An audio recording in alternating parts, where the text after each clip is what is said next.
This is a good group. You guys are excited. This is fantastic. All right, so let me tell you why we're here. Since 2000, our guests tonight have written, recorded, and released 6 full-length albums. Their blend of pop and rock influences combined with a knack for tuneful hooks, and I know you all know this, that kind of stick right here in your head, have been a recipe for both chart success and album sales. Their 2001 hit song, Hanging by a Moment, became Top 40's most played song of 2001, and since that time, the band has charted no less than 15 consecutive singles and multiple formats, making them one of the most successful bands in recent memory. They're here tonight to celebrate the success of their 6th album release, and I'm going to do this right, Almeria, released December 11th on Geffen Records. Please help me in welcoming Jason Wade, Rick Wolstenholme, Bryce Soderberg, and producer-manager Jude Cole, Lifehouse.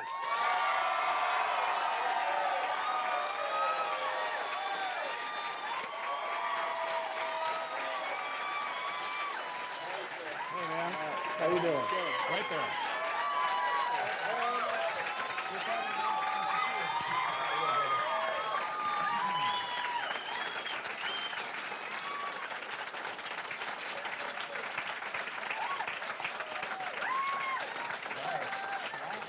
All right, so first question. You ever get tired of that? No, not really. How great is that? It's amazing. Thank you guys for coming out. So You know I'm related to about 3/4. It's a family and friends show. So the record came out, by the way, congratulations on the record. Thank you. It's terrific. So the record came out December 11th. You guys have done this a few times at this point. Is the release of is that a nervous time? Is that a nervous time for you? I think the only time that you should really be nervous releasing a record is if it's bad, you know? And we really like it. We're really proud of it, you know? And in saying that, we're terrified. Yeah. No, we're really proud of this album, and it's a really exciting time for us right now. Yeah. And this is, one of the best things about this particular setup is it's not often we get to talk to the artist and the producer. Because sometimes artists and producers come at projects from different perspectives. So from the producer's perspective, releasing a record, crazy time for you? Well, no, not at all for us. We all assume so many roles that I co-produce the records with these guys. Right. I've managed them since day one also, but they kind of manage me a lot too. Yeah. So it's really become such a self-contained unit that it's one just picks up for the other constantly. Well, let's talk a little bit about musical background. You guys come from musical families? Yeah, I mean, me personally, my parents, would play music in the house all the time. Would play the Beatles, Rolling Stones, and Tom Petty and stuff. And they made us all take piano lessons when we were like 4 years old. And eventually, I played bass because there's 4 strings and it was the easiest. You know? That's true. Bryce told us that when he joined the band. He's like, it's easy. Well, 4 strings, 4 fingers. 4 strings. Kind of works out. That's the way it works. And my brothers and I were in a band, like kind of Hanson style. It was pretty fun. We just didn't have talent. Right. They were good. you guys were like a metal Hanson, though. It was called Dread. It was like a metal. Dread, and then we changed it to Red Rum from The Shining. It was fun. Rick, who do you remember, when growing up, what artists do you remember listening to that may have influenced you in terms of getting in a band and playing? Well, I grew up going to gigs with my dad, and he literally thought he was Elton John for most of my childhood. So I always Elton John was, part of my main catalog, and particularly the drumming on those records I was a huge fan of, so. Right. I'll stick with Elton. Yeah, okay, good one. So, Jason, as kind of principal songwriter in the band, and the sound of the band has been described variously: pop, rock, many different descriptions assigned to the band over 6 records. How do you describe the band's music? Well, I think melodic pop rock is fair, but this new album, we kind of joke about it. We call it a space cowboy pop rock because it's got these kind of undertones of the spaghetti western theme. kind of permeating Well, through and it. right down to the cover, by the way. Yeah. You know, Yeah. it almost actually it almost looks like the soundtrack to Django Unchained. You know, because just by the look of it, Yeah. you know, the guys with the western look. True story. We actually were thinking about calling the album Django. Django. Yeah. Is that so? Really? Yeah, and then Did we a search, we and searched. found out there was a huge movie coming out. Yeah. Oh, wow. It's true. Yeah, yeah. So, look, talk a little bit about the songwriting. Right. And I've read a number of quotes of yours in particular that one of the things you strive to do is not repeat yourself Right. album to album. And you said particularly about this record that this was particularly different. How so? Well, you know, it's different every time. I think most of the time, as a songwriter, you sit down with an acoustic guitar or a piano and you kind of write a song. This was a little bit different. You can kind of use that as a crutch. You start to kind of, after 12 years, you can kind of go to the same melodies, the same lyrics over and over again. And so what we really wanted to do was just kind of burn the blueprints, you know, and just go into the studio and kind of look at it as just the studio in general as kind of like a blank canvas. And we were using like all of the different instruments as colors and just kind of throwing a bunch of different textures down on tape until these songs would start to manifest. And it made it really exciting again, you know. It made it feel like being 16 again, going into the studio and having that kind of magical feeling, you know. And so I think that it was important for us to just kind of shake things up so we weren't becoming predictable. It was mainly just for us more than anything. And when you do that, I'm guessing you're kind of bringing the ideas and potentially some of the more fleshed out songs to the band. But once you get in the studio, what's that process like? Are you guys kind of more about catching a moment, or is it kind of endless repetition till you get it perfect? I think we drank for the first 3 months of the Okay. we would come to the studio and then go, you guys want to go to Yamato and have a drink first? And then we'd come back from having a little cocktail or whatever, and then we would just jam. And the idea was really not to force it because we felt there was time to make a sonic change. I think the great thing about us all working together is that we've all been fans of radio and been all avid listeners to radio all our lives. So I think we've just felt like, right from the perspective of you guys playing it live, and also what's happening everywhere with radio, I think everybody felt like, let's just see what comes out if we try something different. Well, and let's talk about radio for a minute because radio has been extraordinarily important to your success. You've had big hits, multiple formats. You seem to have an ear for what people want to hear. In the process of writing, is that in the back of your mind?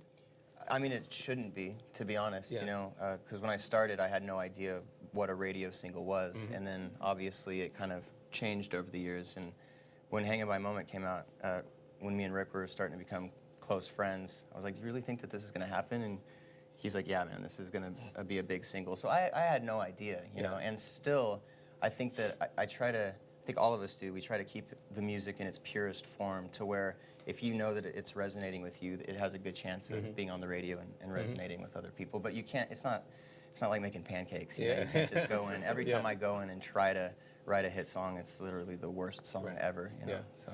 Now, the band has had the chance to work with a number of very well-known producers, Ron Aniello, John Alagia, and this guy right here. And oftentimes, and this is what I love about this setup, producers can be, they can help you with songwriting, they can help shape the sound of the band, and also they can be kind of the band psychologist. So Jude, what role do you play with these guys? Probably all of them. All of the Well, like I said, we all play all roles. I mean, these guys saw me go through some things this year that I would not want to repeat. So, it's always been different. But I think overall, the normal structure is to follow Jason's muse. If he's not feeling something, generally the day's not going to go well. And that's when I usually say, let's go to the bar. Because I sound like a raging alcoholic. I'm not. But seriously, it's nice to loosen things up when someone's not feeling something, especially as someone as pure as Jason. It's got to come naturally, or the day's going to get blown. It doesn't matter how hard you try to force it. You're not going to come back the next day and go, ooh, this is great. It's always going to be like, you know what, I don't even want to hear it. Let's scrap it. Let's start over again. Right. So try to reset as we go along. I think I can speak for the guys too. At that point in time, after Smoke and Mirrors came out, we toured pretty relentlessly on that album for a good 2 years. So we were so burnt out, you know, that we were just the thought of making another album was kind of daunting. And so, like Jude said, it was really like being 16 in your parents' garage again. It's like we show up whenever we wanted to, and we were just jam, you know. And that was the first. I mean, this record took about a year and 7 months to make. So the first 8 months was us just kind of The 4 p.m. club. yeah. We call ourselves the 4 p.m. club because there was no rules, and that was kind of what this whole album was really about. Is just the freedom, and It didn't take that long, did it? it did, yeah, 7 months? yeah. I must have checked out for the first 3 or 4. Another perk of being the producer, by the way. Yeah, so, you know, this record was really kind of about freedom and finding or fighting to keep that spark that got you to where you are in the first place, you know, Well- because it can be really, it's hard to hold on to that, you know, with its music and its business. You try to keep them as separated as possible, you know. And the touring is not necessarily, I mean, it from the outside, I think oftentimes it looks like, man, this is the coolest thing you could possibly doing. But that does get to be a grind. Yeah, man, we stay at the La Quinta. It's like, it's not pretty. Sometimes those rooms are just not pretty. Free breakfast, though. Yeah. Come on. I work for a nonprofit, I understand. But having done that, having been out on long tours, and really, you know, constantly working together, help or hindrance once you get back in the studio? It can be a little of both, I think, if you force it. Yeah. You know, we've gone through stretches where 2-3 weeks go by and we just throw everything. We call it throwing it back in the water. You know, like a little small fish that you didn't want to keep or something. You know, but Mercy on it. yeah, exactly. But then there's those beautiful moments where you channel this music from another place, and it's addicting. I think that's what keeps us coming back to the studio every time, is to try to feel that connection and to try to channel that music from that other place that no artist can really pinpoint where it comes from. It's just kind of, hopefully you're present enough to be able to kind of capture it while it's happening. Yeah. I read a great quote once from Keith Richards, who somebody asked him how he created those memorable licks, whether it's to Satisfaction or whatever Stone song you might think of. And he said, you know, I didn't write them so much as I received them. Yeah. You know, which seemed to make, you know, perfect sense to me. Jude, you met this guy when, I mean, your first hit, well, you weren't even 20. No. He was 17. 17. Yeah. So what did you see in him at that age that told you this was an artist to be reckoned with? Ron Aniello and I were very close friends, and Ron brought him to my house, said, I've got this kid I really want you to hear. My parents were visiting at the time, I remember, and he came over and sat on a stoop in my driveway and got his guitar out and played, I think Somewhere in Between was the song he played. And I was used to hearing a lot of people play songs, and I was kind of in the middle of a career shift myself. And this voice was coming out, and it was so unassuming. You couldn't believe that the voice was coming out of this kid. It sounded like it was coming out of the radio to me. I had never heard anything like that before. I thought to myself, I can get this signed. I took it to DreamWorks, and I made a career change. You made a career change. It changed everyone's life, actually. Well, and that's, you know, that's a good point to make in that you were an artist in your own right. Many years. And had a career. And I'd Here like to you've made- say, La Quinta is a very fine establishment. This segment of the program brought to you by. So, you know, one of the things that has helped drive the success of the band that I think is obviously happening more frequently is your songs have been licensed in more television shows. I mean, I wrote them down here somewhere, but it's an amazing number. Smallville, Cold Case, Grey's Anatomy, Scrubs, Criminal Minds, One Tree Hill. Those were the ones I could find. I think there are more. What do you guys think it is about the music that lends itself to all of this licensing activity? I mean, I think a lot of people just relate with it, with the themes of certain movies, television shows. For us, when we travel overseas, like if we go to Europe or Asia, a lot of those fans like recognize our music through those songs, so they'll show up at the shows with like Smallville memorabilia, and you know, like the time traveler's wife had broken and stuff. So for us, like it's really helped us because we didn't know what to expect going overseas, and we've had a really good reaction. A lot of it is due to that licensing. So We were for us, actually it's on the show Smallville for one episode. yeah, we yeah, were the, yeah. We were the prom band. The prom band. They told me I needed to wear a suit, and I said I don't own a suit. So Wardrobe. yeah, we had to go get one. Yeah. So, thinking about touring overseas, you know, one of the things, in fact, one of the things I asked Mick Jones from Foreigner is, what's it like when you're playing in a country where likely English is not the first language, Right. and the audience is singing the words back to you? I mean, they sing it better than we do half the time, to be honest. You know? Yeah, I mean, the first time that happened, what was Amazing singers in Ireland. Yeah. The first time that happened, what was that like? It's a completely surreal feeling, you know. It's like getting hit by this huge tidal wave of energy, especially those festivals over there when you're playing. We got the opportunity to open up for Coldplay last year, and it was 60,000 people, and it's just it's hard to describe really. It's just it just feels like a wave of electricity, I guess, hitting you. After, so the first record came out 2000, 2001. You've been at this for a while. Obviously, God knows how many hundreds, thousands of shows. Like 60 in road years. What most memorable moment on the road? Well, the Coldplay show was one of them.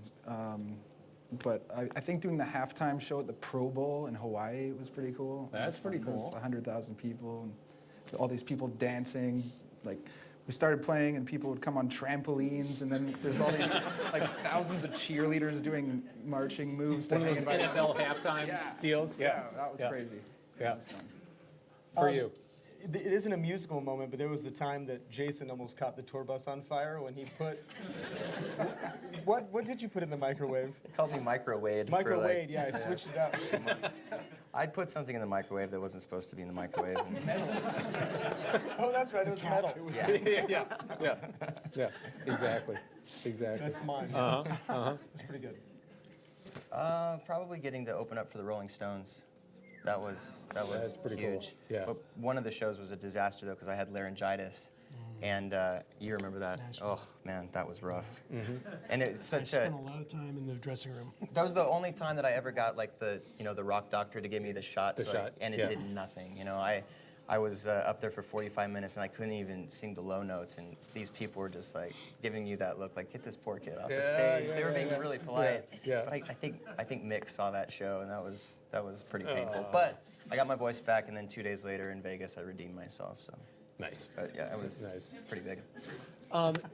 Also thinking about kind of the length of the career, how do you guys think that the songwriting has changed over time, or even the sound has changed over time? Well, there was a lot of the process of this album that was unprecedented for us, where I would kind of go in and, like I said, just throw a bunch of sounds down on tape, and then I would send it to Jude. And we've never worked this way before, where I think you were in New York or Chicago or somewhere at the time, and he would actually listen to a track and start writing melodies and lyrics and kind of send it back. So we kind of did it via email for a little bit, and then the guys would come in and produce their own parts. So it was very different, because we kind of come from the old school mentality of you have the song, you do pre-production, and then you go in and record it, and this was very much capturing moments and just trying to make the most out of these moments as they're happening, you know. And so it was a really interesting songwriting experience that I've never done it that way before. For you, what comes first, lyrics or music? It's different every time. Sometimes a song will come from a dream where you wake up and you remember a melody, and that'll lead to a song title. I'm always just writing down song titles in journals and stuff, and hopefully a song comes to fruition that way. But my favorite, and it doesn't happen that often, and Jude probably thinks the same thing, are those rare moments where you pick up an instrument and it all happens at the same time. And quickly. Yeah, in like 10 minutes to where it's almost so inspired that you don't have the chance to screw it up by thinking about it. You know what I mean? Right. And if only you could do that every time. Yeah, I'm sure. But you average like one every 2 years. Yeah, Of those yeah. songs. There's another great Neil Young quote in the studio. If you're thinking, you're stinking. That's You know, good. which, yeah, That's which good, makes, and it's true too. yeah, which makes really good And sense. also, you can start a song and you can ruin it too. It could start from a pure place, and then you can just completely overthink Yeah. it and destroy it. You know. Is that where you come in and kind of say, whoa, wait a minute, you're killing the goose that laid the golden egg here. It's happened. Sometimes, yeah. I think the magic of Jason and the band is that, you have to remember, the first song that he came out with was a smash. Yeah. So when you're that age and you have a hit record, that's the first time you go, this is easy. We'll do this every time, yeah. And then they found out very quickly that it didn't go that way every time. And I think, to their credit, it wasn't I've got to do it all kind of feeling that I've experienced from a lot of singer-songwriters. Jason was astute enough to know that if he needed to borrow something here or there, he just took whatever tools were available to him and all the guys. And I think that used them to their benefit. Yeah. That's Well, rare. and that's something that's something to talk about. I'm sure most people realize that there's nothing given in the music business at all. It's not easy by any means. And yet you did experience remarkable success early on, and maybe then you experienced some of the challenges that the music. Didn't they put us on the one-hit wonder Much Music countdown? But And they had to take us off of it. right. But here you are, X number of years down the road, still doing it, still attracting fans, still selling all manner of tickets and albums. How does it feel? Yeah, I think that probably more than 50% of it is that we all actually still like hanging out with each other, and we're still good friends. And to be honest, it's like it's true too, because it's 90% living on that bus with 12 sweaty dudes. Right? Let's be honest. But I think we're one of the rare bands where if we have a day off, we all should just go and do our own thing, but we all end up at the same restaurant every time. I think that's a rare gift, that we actually still kind of enjoy playing music together and still actually enjoy each other's company, which I think that's kind of rare, Yeah. Who do you guys listen to now? What's on your phone or your iPod or whatever? Man, I like the Imagine Dragons record. That's a good one. I like Foster the People too. Cool. A fun record. Fun. Great record. Yeah, Nominated for best album. we all love that album. By the way, It's great. yeah. That was the one in the studio that we kept playing over and over. The fun record. We can do better. We can do better. Ah. It's an amazing record. It is. But that's a great point. A lot of artists that I've talked to, in the process of whatever they do to create, they shut the world out. When they get in their little cocoon and do their thing. But it sounds like you guys are open to all the sounds around you, whatever that might be, and let that filter through what you're doing. Would that be accurate?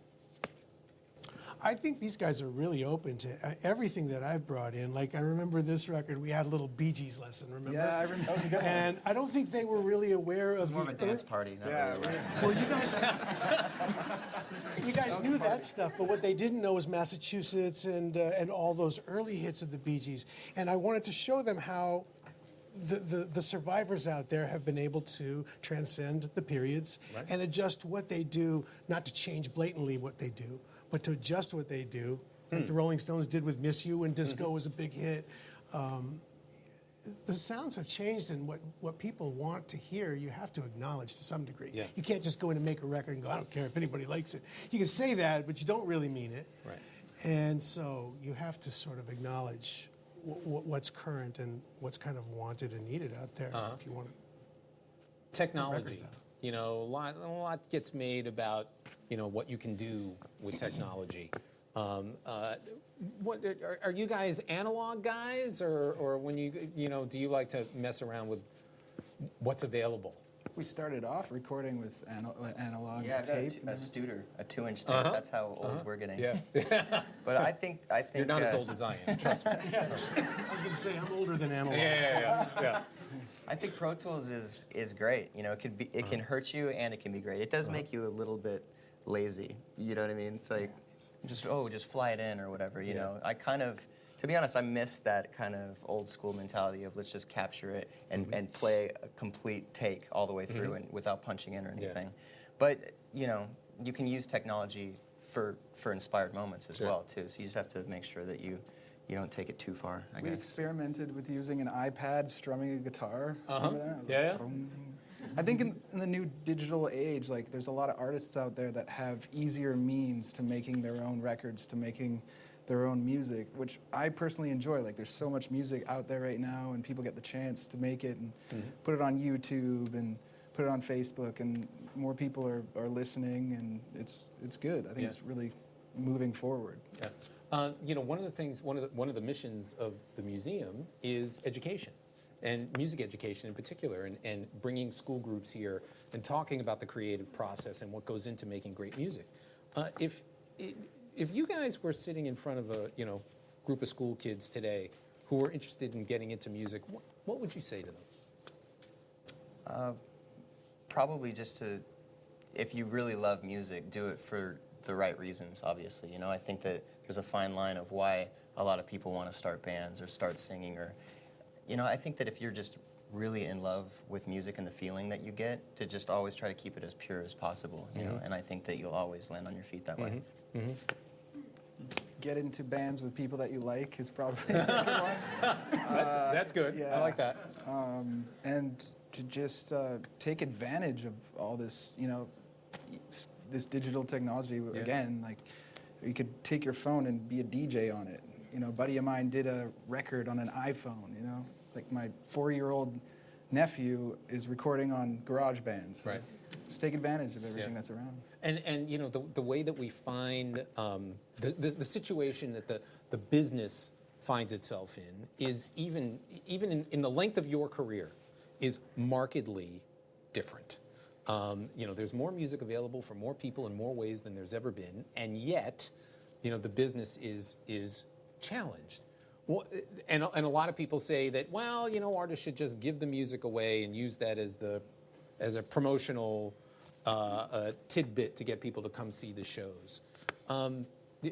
You've been around long enough to see this whole sea change. What do you think about the state of the music businesses and the future? There's two sides of it. There's some negatives coming from the other era, which I acknowledge. But then when I talk to someone who's young, I can't really bring that part of it into it. So it's ripe with opportunity, though, too. And there's so much I didn't have as an artist. Getting on the internet and actually communicating with fans, it's like, we had fan letters, but you couldn't respond to all of them. Yeah.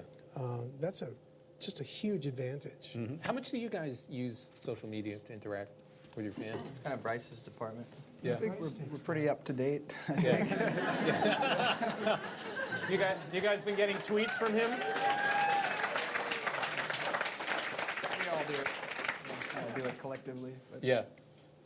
no, it's really helping us. We have that interaction with our fan base, and it's important in this day and age. It's not like when I was growing up, the closest I get to Guns N' Roses was looking at Slash on an album cover. Now they want to follow what Slash is saying. And for us, you can have fun with it and post pictures and post shows and pictures of the crowd and stuff like that. So for us, it's fun, and the audience interacts, and it helps build. Going forward, so I would imagine now that the record's out, I imagine there's a big tour coming at some point here. What are we doing, Jude? Okay, ask the manager. Gonna go to the bar. No, That'll be later. We'll be going overseas around March, and the first part of the year we've just spent mainly just with families and doing radio things here and there. We've had a great partnership with Interscope and Brenda Romano and Steve Berman, and we need to work the radio aspect of it first, and I think come springtime we'll be out on tour all Speak- through the summer, probably through at the end of fall. Yeah. Speaking of off hours, so I read there's some NBA fans here. Am I correct about that? Yeah, me and Bryce. So, next door right now, there's not that we want anyone to tune out here and check out what's going on, but That was the one game that I wanted to see. And I had no idea that we were going to be this close to it. We're gonna get highlights when we, take a second. yeah, got it. Yeah, well, the hometown boys are not exactly the world beaters that we would hope. What else fills your time when you're off? It depends on what restaurant is in which town, which Rick is the foodie of the group. Oh, I see. Not really. Kind of. Yeah, you're. We all equally like to eat. Yeah. That may sound funny, but it's when you're on a 3-month tour, it's Yeah. really important to have a good Someplace- deal. yeah, not 'cause- Denny's? Yeah, exactly. Yeah. Because it's like 3 in the morning, another truck stop, shifty Subway, maybe some Denny's. So yeah, if we can find a nice restaurant to go to, that's nice. We Yeah. always end up at the local mall, which is just strange, Or like wandering around Walmart at 4 in the morning, going like, where do these people come from? Like, what's going on? Just wandering down the frozen food aisle. It's like zombies. It's the craziest thing I've ever seen. But they probably think the same thing. We're like in who our are PJs those and we got guys? a tour bus outside, and we're doing the same thing. Who are those guys? So we're particularly excited about the performance tonight, but this is a slightly different setup than you might normally in some big amphitheater or arena. Right. More challenging, less challenging. I enjoy it. Yeah. I like it when everyone's kind of up close, and this isn't completely unplugged, but it definitely has more Right. of an unplugged feel. So. Because we've had some major artists in this room who, when they get in this small a space, Yeah, you said Jack White was here? they start to sweat just a little bit. Wow. But, Well, I feel like I know you already, so that should be fun. well, that. I'd like to add too that Go ahead. Ben Carey, the guitar player, humbly gave up his seat so I could sit here tonight. So Ben, we thank you. Oh, okay. Well, we should acknowledge that. Well, all I can say is, first of all, thank you guys for coming. I mean, we are so happy that you're here. Best of luck with the record. And when we come back, right here on the stage of the Clive Davis Theater, Lifehouse will perform. Stay tuned.